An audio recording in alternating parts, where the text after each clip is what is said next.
Whenever you are ready. Oh, it's on? It's on. It's on. It's on. Okay. So, welcome back to the channel. Welcome back to the podcast. This is Discussion and Power.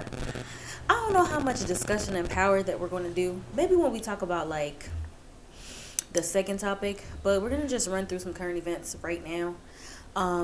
We openly said that we did not want to speak about politics because it has dominated the news media, urban or otherwise. Too much, way too much. Right. So the first topic, I think one topic is going to be real deep and then the other one's going to be lighthearted. So the first topic is going to be Lori Harvey and Michael B. Jordan. And I guess Is this the deep one, or is this the This ain't deep because okay, this is the fun ain't nothing one. about Lori Harvey deep, okay? Okay, except for that thing. So, when I first saw them together, they just make such a good looking couple, and I was like, oh, they're so cute. I remember you telling me how crazy I was because I was just like, I'm here for this. Like I'm here for this. I'm signed on. I'm a stan. They're beautiful, absolutely gorgeous, perfection. We'll keep it all year, you know. And I remember even saying, I never felt like she was the type. Like, she's just a pretty girl in Hollywood, and I feel like she's just going to go around. She very much reminds me of the Thanos of dating. I hate that comparison. She got her last Infinity Stone, which Michael B. Jordan could really be like 2. Even though there are 6 Infinity Stones, we can only connect her to, what, 4 people? Who at cares? best? He's At best. 2. Didn't I It's just an get all, into telling listen, you it there are was 2? better comic examples. Don't be using Thanos' name in vain. She has all the Infinity Stones. She wins. First of all, I feel like, how you going to win all of 2021 in January? Don't worry. Lori Harvey did. The fact that people think that she won anything in 2021 is sick. Do you know why females say that she win things and why everybody is like, oh my God, Lori Harvey this, Lori Harvey Talk that? to me. Why? Okay, so Lori Harvey doesn't just date, because a lot of people date in Hollywood or otherwise. Everybody out here dating. Mm-hmm. But we are in a panoramic, right? And even outside the panoramic, her appeal is that even though she's pretty, Halle Berry's pretty, she gets the most notable men that are known for not settling down. What about the quality of man? Don't matter. Why does that not matter? I feel like that. You know why it doesn't matter? Okay. Because I'm telling you, it's the appeal of women, right? The women are like, okay, Future be connected to people. He be saying people cute or whatever, but when he was with Lori, he was faithful. We were like, okay, how you have a Future? But was he though?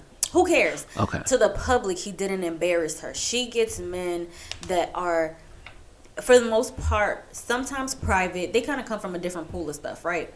Private, whether they don't take their relationship seriously, or they're known to be a philanderer. And she Philanderer. and she gets them Okay. to claim her in the biggest ways, and they typically change their lives. I feel like we're assuming stuff. No, we're gonna assume. Oh my goodness. So she, to me, she wins 2021, and it's only January, but that's not what we hear. All of this is allegedly and based on personal feelings. It does not, Here is why we're here. So I'll stand for her and Michael B. Jordan. I just felt like, oh my God, I loved him. But then when I saw the first pictures, in love, captivated. Oh my God. The second picture, I was like, oh, okay. It makes sense. They went on a vacation, appropriate. Third picture, I was like, hold on now, bitch. Wait a minute, bitch. But it was her birthday, so I said, okay, we're going to keep it to 2. We're not going to count the birthday. You know what I'm saying? So, okay, I subtracted the birthday, which was the third time. Then now they're on some vacation. Child, this whole ass relationship is fake. Michael B. Jordan don't even move like this. I don't know who this woman is. No, but I thought this was part of the illusion that she's winning, though. right? Because she gets men to do what she wants them to do. I'm sorry to no, this woman. I would no? never. I don't know who this woman is. If I seen this woman, I feel like it goes both ways. Like is she either gonna be Thanos or not? I personally don't think she's Thanos at all, because that is a very rough. She is still on the quest to be Thanos. I would leave her at 3 1/4 stones. But you know, she's booked and busy. This ain't real. This is for publicity. I thought it was real, and I felt a little. How you know it's not real though? Because I think the whole snow throwing thing, I thought that was for a music video at first. Like that was the rumor like that was for the music video. So I feel like the vacation pics, that might be the real thing. No. I think I think a lot of women, or a lot of people in general, when they care about celebrity relationships, really believe that whole fairy tale bullshit, because there's no way that I'm going to be taking snow and throwing it up in the air. No, I'm throwing a snowball. I'm throwing it right at the back of your neck. Cause that's what real couples do. That's not it. I just did that to you just past winter. Oh, okay, but no, you're weird. Oh my goodness. So then, no. All right, sis is booked and busy. This is not real. Debatable. This is a publicity stunt. We know that. We have seen a coochie lip and a toe hair from the last 33 years of Michael B. Jordan dating. And now we have a catalog of perfectly positioned photos, which I don't think that Lori Harvey has a bad angle. Like, she one of them bitches that I feel like she look bad. Like, okay, sidebar. I'm the type of black girl that appreciates a good looking woman in general, but mostly black women, right? I just want to appreciate the beauty in something that is discarded, phenotypically black women. So for me to say that I think that Lori Harvey is completely drop dead gorgeous, which she's a fucking weirdo for taking that man's name when she was a grown ass child, or whatever. She's stunning. She isn't just pretty. She ain't just cute. She's absolutely breathtaking. And I don't even really like ambiguous girls like that. But that, to me, I feel like you label anyone that's like light skinned ambiguous, and that's just not what a thing is. No, I do not. I feel like you do. I do not. As someone that lays next to you, you absolutely do. No, but as somebody that you literally have, I feel like, to me, have such little understanding of even how any of this works, and you don't walk through this world or life as a phenotypically black woman, you can't say that, because I don't label everybody that's like has 2 shades lighter than me as ambiguous. I do not. As a matter of fact, sometimes if you're really light skinned, and I know for a fact you're black, like this girl I went to school with, Amanda, she's just black adjacent. Like, you're just super, like, or this girl named Tamika, just super light skinned, like super duper light skinned, but you look phenotypically black, and I know your background, you're phenotypically black, but even though you present like that in public, I'll just be like, probably just light skinned. Light skinned. But phenotypically black is a totally different thing, and I feel like I need that phrase to be out there in the airways, because it's a freaking thing. You can't throw a girl with a 3C and his shade on freaking, ABC, and say that you have represented for women that look like me, because you haven't. Kiss my ass. Well, I think that plays into a deeper issue with, especially in Hollywood and the magazines and just that entire cast of the industry, where anyone that was darker than fair skin was always considered black, regardless of background, ethnicity, whatever. And that played so heavily from the 80s through the 90s, especially into the early 2000s, that now it's to a point to where you're right. There are people like you that demand there be a difference between the two. Absolutely. And I don't think there's anything wrong with that, but I do think that because that was so there was so much of that rampant. One, it does need to stop. It needs to be called out for what it was. But I do think that there needs to be a finer there needs to be a clearer picture of what is considered phenotypical and what isn't. Because I think, I look at it as a blind person. If you were to just describe my features as to a a blind person and or just describe my features to a sketch artist without them looking at me, how do you think that they would draw it? You know, would that what you get, would that be a black person, or would that be a as you call it, you know, ambiguous? Because I never considered myself ambiguous. I never even heard of the term until you started throwing it at me, like, what, 2-3 years ago. So, you know, for me, it's like, well, who do we classify ambiguous and who we don't? Okay, I appreciate your analogy. I just feel so strongly, and my feeling doesn't come from, oh well, this is I'm passionate about this. I go off of what, like, society is, right? So as much as this is an opinion, it's also very much a fact. And I feel like the difference now is that black women have platforms to call it exactly what the hell it is. Now, I'm not saying all black women just out here queens and out here doing this and that, but what I'm saying is that phenotypically black women are disenfranchised. Y'all gaslit the shit out of us to make us feel like that was not the case. Now we're saying, no. So yes, I am that black girl that's going to stick up for black girls, but don't get it twisted. Now, because I stick up for you don't mean you can sit with us, because sometimes, you know what I'm saying, not all skin folks kinfolk. Exactly. You know what I'm saying? Like, if you raggedy, you just raggedy. But at the same time, I am out here to not just speak my truth, but to speak it to, because it's a fact. Yeah. And I feel like as a phenotypically black woman, all you do is get gaslit. Yeah. About how everybody's black. We're all black. Like, you know, it's funny that you say that, because the one thing I think of when I think of phenotypically black women, right, that I can go to the different races and go to the different ethnicities and pull out people that would be accepted as phenotypical black women, like Peter Leongo, right? She's one who, even though she isn't, you know, African American per se, but, you know, she grew up with Spanish origins, she lived in Mexico, things like that. She would still be looked at, without a doubt, as a phenotypical black woman. Another one I'm thinking of, Amir Allegra, and I'm only throwing out random celebrities because I feel like everyone. She's Amara La Negra. Well, I don't have an accent, so there's that. But I do feel like that I'm only using like celebrities because I feel like they're easily Googleable and people can see exactly, you know, what we mean when we say stereotypical black women, right?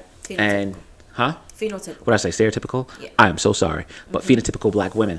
So, you know, I do feel like, you know, yes, there should be a space for women, you know, or, you know, women that look like you and things like that. But I do think that because... I don't want space. Well, it's not just space, but it's just the ability to call, like you said, the ability to call out the bullshit before it is. Because you're right, especially nowadays, or at least in the early, like, 2010s, there was a time where, you know, there was so much of these black shows and things like that that we all love to this day, but a lot of them feature, at least as the main character, main protagonist, main antagonist, it was always, you know, what you would describe as racially ambiguous women.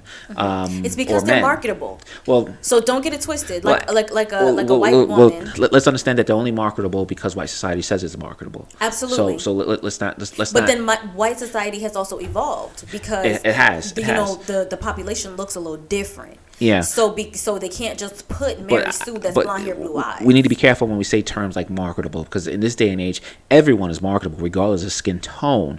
But I see your face there, and that's what I want to tackle, because, you know, everyone can be marketable. It's whether or not the reality of it, how successful will they be based on today's society politics, and that's the question that comes into place. Because we look at someone, a very popular YouTuber who I always follow on Twitter, jessewoo. To me, she is the most marketable person I've ever seen. You know, regardless if you just look at looks, personality, she's just all around funny. She does not have her things. Give jessewoo her things. Well, you know, I look at someone like her, and I don't question why isn't she more successful. I do think that she is just as successful. Is she just as successful as she's going to be? No. Does she deserve more? Hell yes.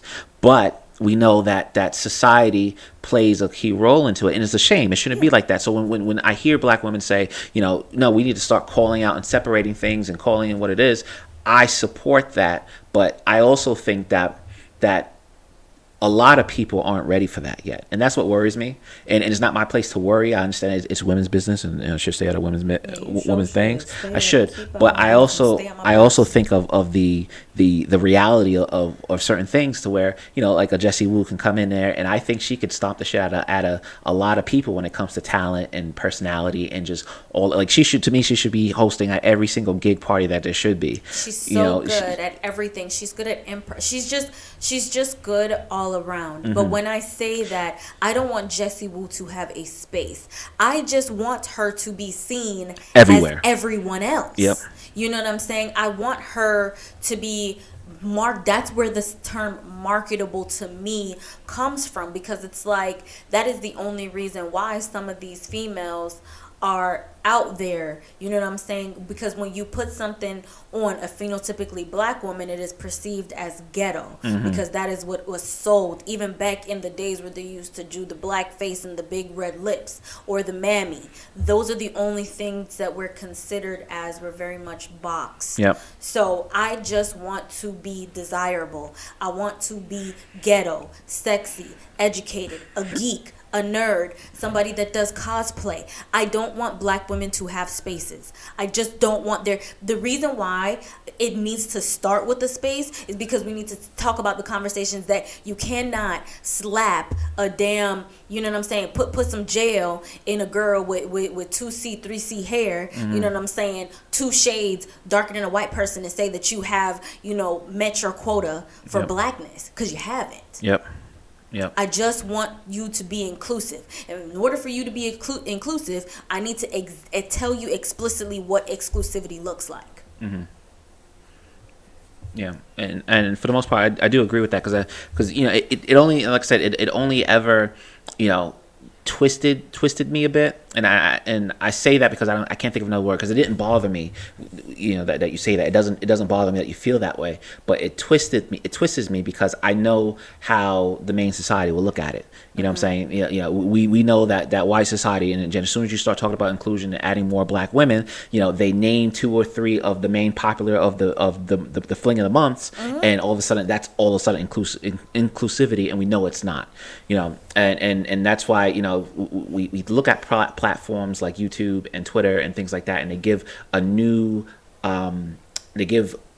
phenotypical black women the ability to be themselves, and they end up creating their own spaces, but it's not enough. Bit off of a lot, because when you think of all these Twitter dances, those Twitter dances were created by black creators, mm-hmm. and it wasn't until that girl got like 90 million like people on TikTok that she was I don't even know her name, because I do not subscribe, but she literally at 90 million was just like, by the way, it was a black girl. And mm-hmm. It was like, girl, we know it was a black girl. We was just waiting on you to know. Well, no, because I think if you were on Twitter and you're on spaces like TikTok, there were people that was absolutely screaming from the top of their lungs to anyone who would listen. And, we could be talking about puppies and kittens, and in the retweets it would be, but a black girl created a renegade dance. So I do feel like it didn't just happen overnight. She didn't just hit the top and just say, oh, by the way, I didn't create this. It was people screaming their lungs out and retweeting their lungs, their fingers off. That wouldn't even be a thing. That's true. She would have just been out here doing the renegade, and she would have been an edgy white girl. That's true. Crazy.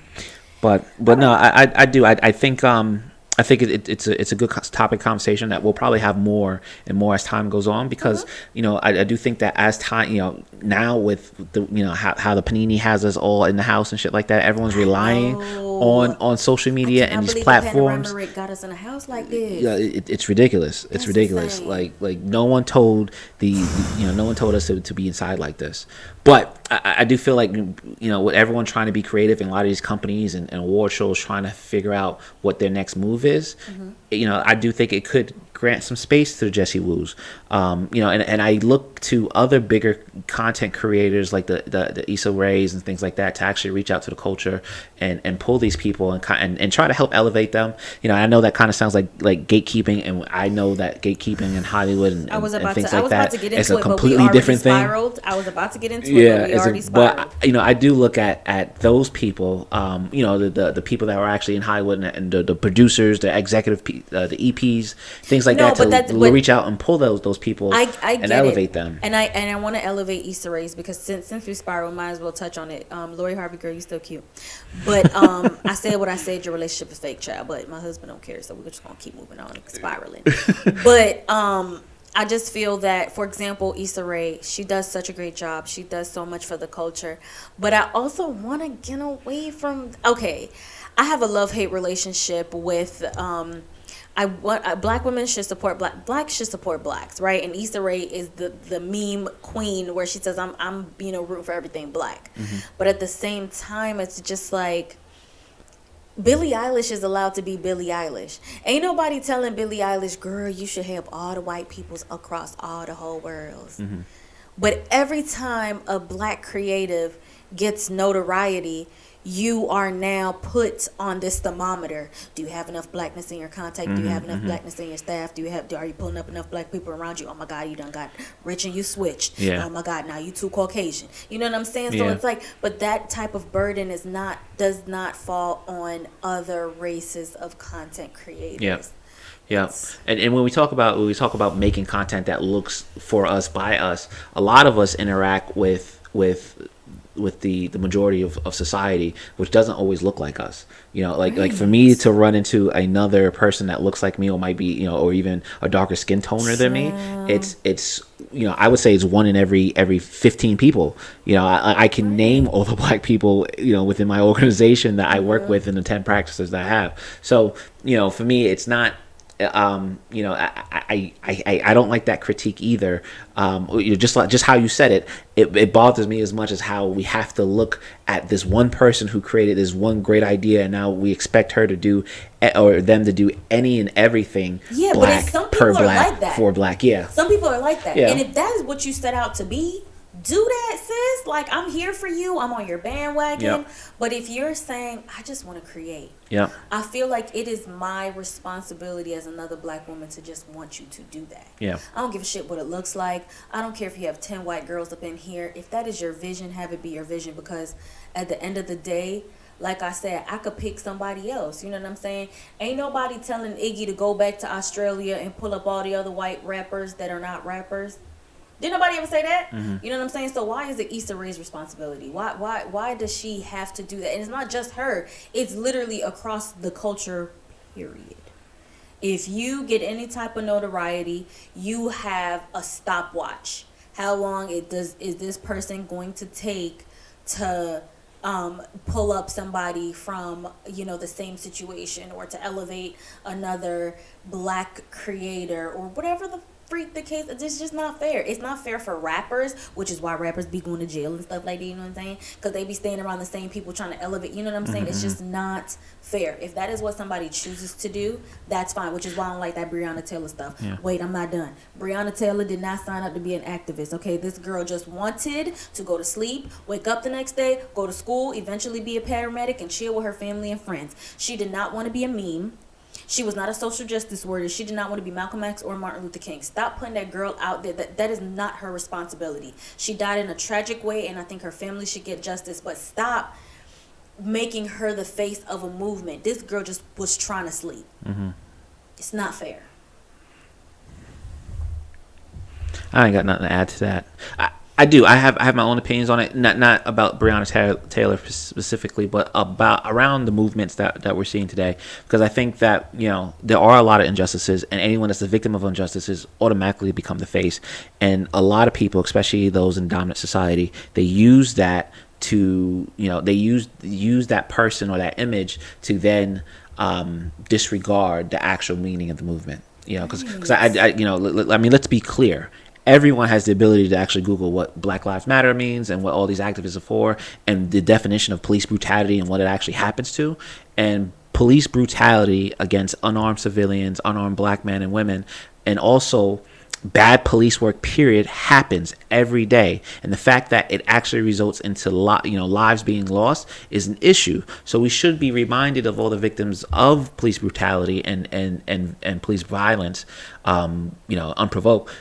However, I do agree with that. They shouldn't have to be the face of it. after all that, and we shouldn't take their images and reusing. Them. Yeah, we shouldn't take their imaging and just continue Literally, Martin Luther King traveled with people that were there to be a historian, to take pictures and to write down stories as they actually happen. And I think that that's important. But I just think that what happens to these unarmed black people is just what happens to them. And yes, you want to lift their story up so that their families can get justice. But these poor people have been through enough. It's bad enough that they were targeted just by the color of their skin and not the content of their character. This child was asleep, and the person they was looking for didn't even live there. Trash. But at the end of the day, if you really look into who Breonna Taylor was as a person, sis just wanted to. She just wanted to live. She wanted to be herself. She just wanted to be herself. That's it. That's that on that. Yeah. But I do want to go into a rapid round. And I'm so glad that we actually sparred in the last thing about Lori Harvey. Girl, you still cute. I'm going to keep saying it because she's cute. But, so Wendy Williams' brother came out talking mess about her. He's a clout chaser. And also, sir, please learn how to use the internet. He kind of trash. But he came out and he had some critiques of her. And I'm looking, that's how I looked. When I was watching Wendy Williams' brother on my phone, I was like, why the hell is he on my phone? 2, why didn't he just call her? I felt like I was in a conversation, but I wasn't supposed to be in. You walked into your mom's room and you was like, and then you just kind of made up your mind and walked out because it wasn't appropriate. It wasn't for you. Yeah. Right. Mm-hmm. That's how I felt in there. So I definitely think he's a cloud chaser. We don't really have to talk about it too much, but the premise is he goes online and says that she wasn't at her mom's funeral and that his dad is all sad and depressed and, Wendy's not speaking to them and she's a horrible person.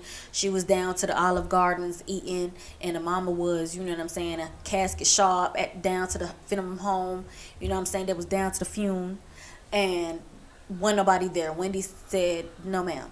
So he posed that question to her on social media.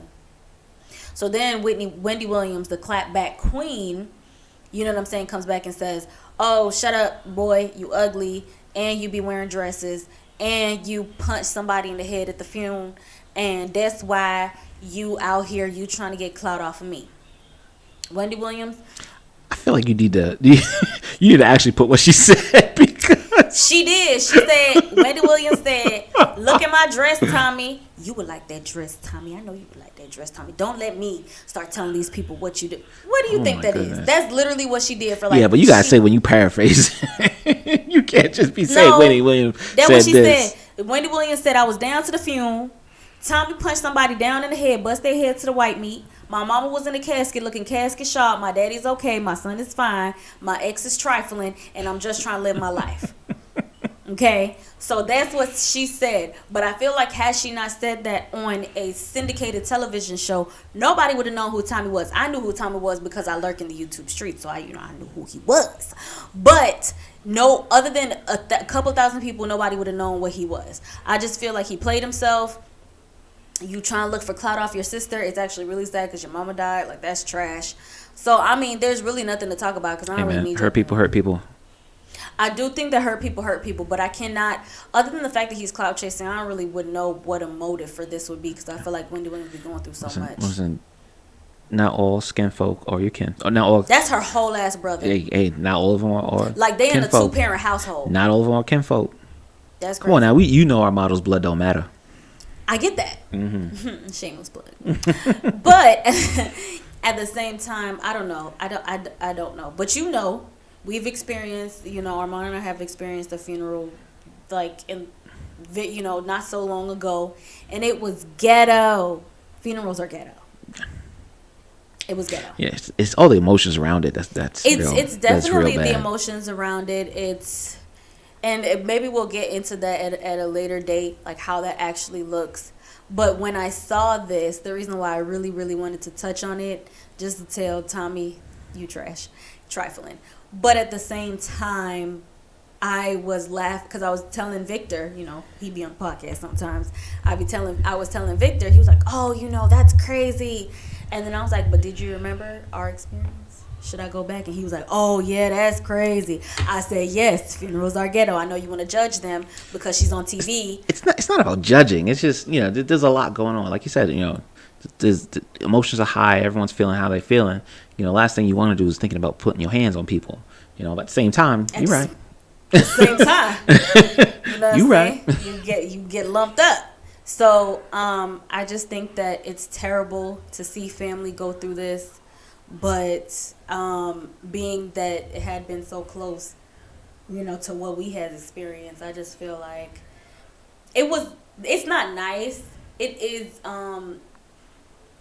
grounding and humbling to see that, oh my gosh, Wendy Williams got like $500 billion trillion and they still ghetto at a fume. Mm-hmm. So a fume down to the fume. They flower arrangements is ghetto. They fight. People don't show up.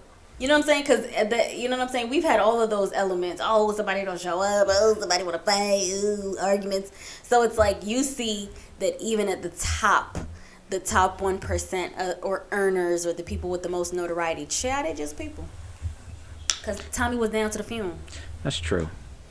Yeah. They are just people. Just people. Well, everyone, no matter what their status or position in life, they are people. They feel that they're not immune to human error or making mistakes. They make, if not probably more mistakes. The difference is that they have the bread and the paper to cover up their mistakes. Not even cover up, but the consequences affect them differently because they have the resources. So, it is what it is. I concur. But does that make you feel like? I did not laugh at their pain. I laughed at both of our situations. I was just like, wow. When you think about it, Google Wendy Williams' net worth, her, the things that she has access to, mm-hmm. and at the black-ass bottom line, her mama funeral was ghetto. Just like most funerals. And not ghetto in the sense of, how they chose to lay her mother to rest, but I just mean they had a human-ass funeral. Yeah. With all. I that's the human element. I mean, a lot of people like to, think that people are above their emotions, and just because someone acts cold and they can talk a lot of shit. I'm people. No, I'm people. You don't think celebrities people are very raw and emotional creatures, and we do things that we think is best in that moment, and that's just not the case. So I know it doesn't surprise me that people will act out on a funeral, especially since a lot of our media dictates and promotes, not promotes, but a lot of it, speaks to just how crazy a funeral can get. If you ever see the Tyler Perry film, it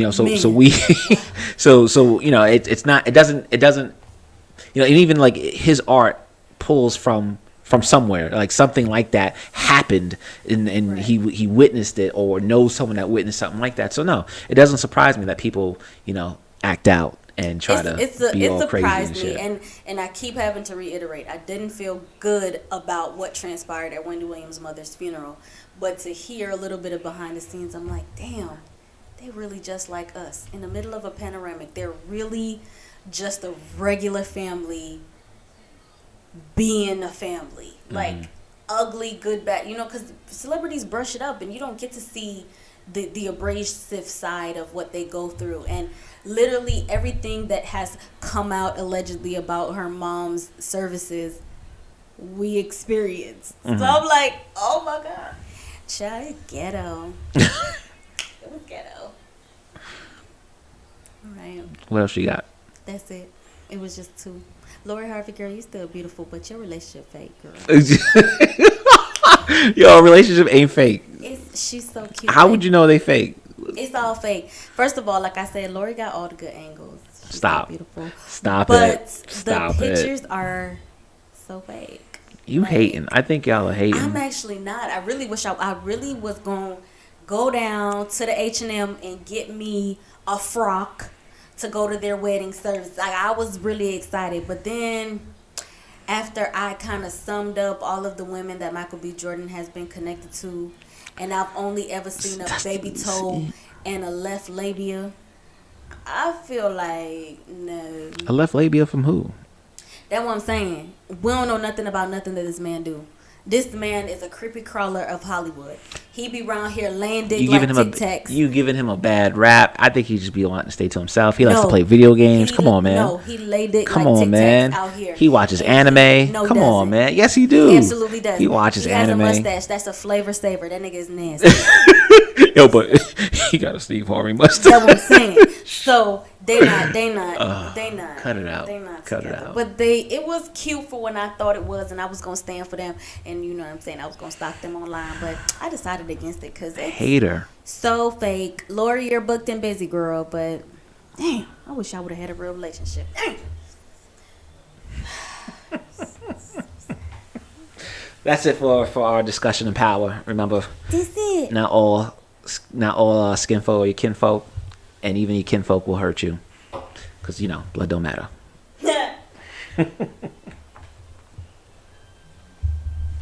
First of all, they was cute, but I cannot believe they out here faking a relationship. I'm really in my feelings about it. I'm really in my feelings because I was so in love with her. I love Lori Harvey.